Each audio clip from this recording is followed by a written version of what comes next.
بسم اللہ الرحمن الرحیم۔ حضرت ابی بن کعب رضی اللہ تعالیٰ عنہ روایت فرماتے ہیں کہ ایک مرتبہ مشرکین نے نبی کریم صلی اللہ علیہ وسلم سے پوچھا کہ اے محمد ہمیں اپنے پروردگار کا نسب تو بتائیے۔ اس پر اللہ تعالیٰ نے سورہ اخلاص نازل فرمائی جس کا ترجمہ ہے کہ آپ کہہ دیجئے وہ یعنی اللہ تعالیٰ ایک ہیں، اللہ تعالیٰ بے نیاز ہے، اس کی کوئی اولاد نہیں اور وہ نہ کسی کی اولاد ہے اور نہ اس کے برابر کوئی ہے۔ حضرت ابو ہریرہ رضی اللہ تعالیٰ عنہ سے روایت ہے کہ رسول اللہ صلی اللہ علیہ وسلم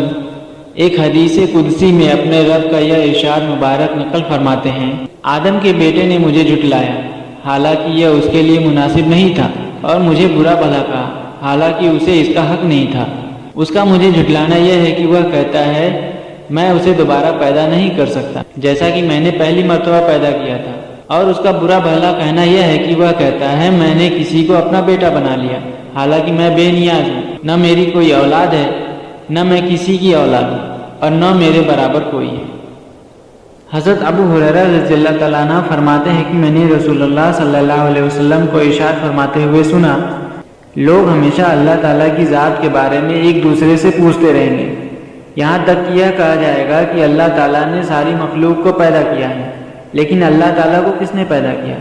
نعوذ باللہ۔ جب لوگ یہ بات کہیں تو تم یہ کلمات کہو، قل هو اللہ احد اللہ الصمد لم یلد ولم یولد ولم یکن له کفوا احد۔ ترجمہ: اللہ تعالیٰ ایک ہے، اللہ تعالیٰ کسی کا محتاج نہیں، سب ان کے محتاج ہیں، نہ اللہ تعالیٰ کی کوئی اولاد ہے نہ وہ کسی کی اولاد ہے اور نہ کوئی اللہ تعالیٰ کا ہمسفر ہے۔ پھر اپنے بائیں جانب 3 مرتبہ دھتکار کر اللہ تعالیٰ سے شیطان مردود کی پناہ مانگیں۔ دوستوں، حدیث سے جڑی ایسی ہی روزانہ جانکاری کے لیے چینل کو